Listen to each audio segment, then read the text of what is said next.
Hello and welcome to the second part of the Queen's defense. In this video we will be talk and finish the Queen's defense. After e4, b6, d4, bishop b7, and also in this position there's lots of moves which we want to play. Bishop d3. In this position we will be talk about knight f6, knight c6,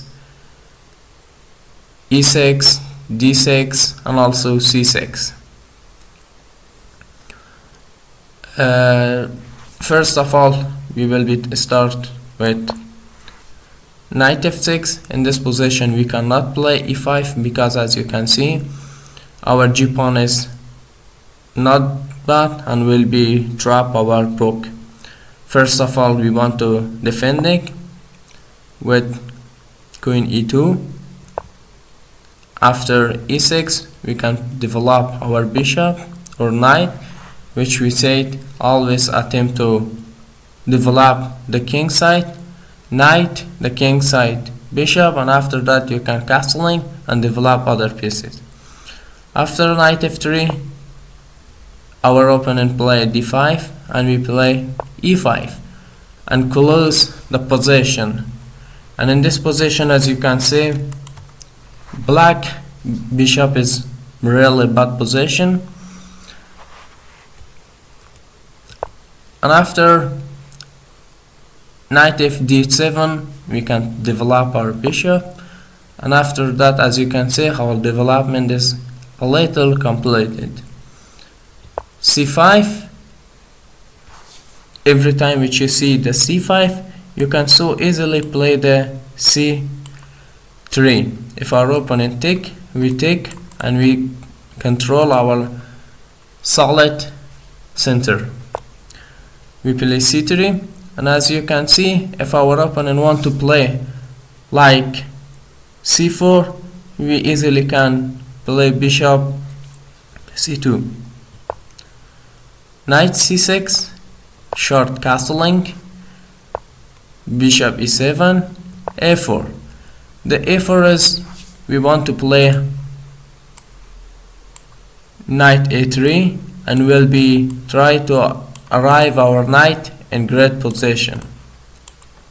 And also after that we can start developing our rooks, and this opening will be completely winning for white.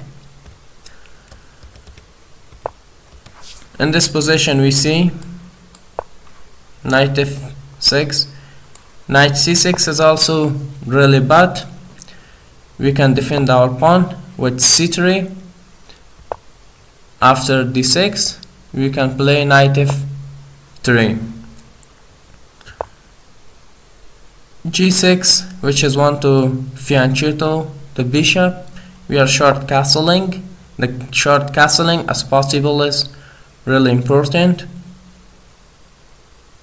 Bishop g7, develop our other pieces like bishop e3, and after rook e1 we can bishop d2. As you can see, in this position white is completely developing, and just in some other lines we can move and win completely. For example, in this position we can play first of all a3, after that h3, maybe we want to play queen c2 because we want to rooks connecting. This position is also good for white. If our opponent want to play e6, we develop our knight f3, knight f6, e5, taking the temp, and now we can play castling, not important, or make some difficult moves.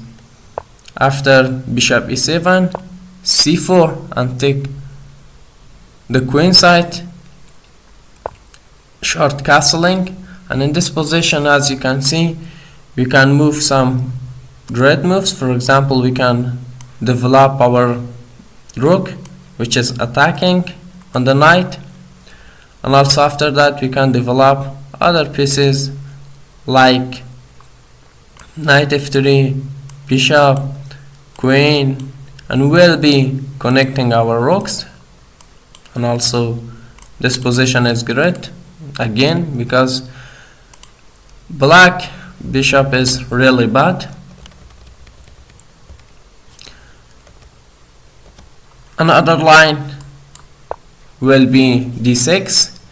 In this position also we play knight f3, d4, and this d5 is really great because we can again make this bishop really bad bishop, which is not easily can find great position or the base squares. In this position there's lots of moves. For example, we can play first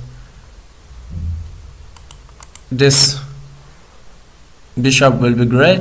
After that we can develop our pieces, castling. This position is also good for white. And the last position which we want to talk in this video is c6, which is maybe great, but in this position also we can play some great moves like knight f3, developing the bishop, castling, and developing other knight, and this position is also can be great for us. Thank you, and I hope this will be great and useful for you. And we will be talk about the other openings after 1 e4, and I will hope that we can choose an opening after your comments. Like, share, and comments. Thanks, and all the best.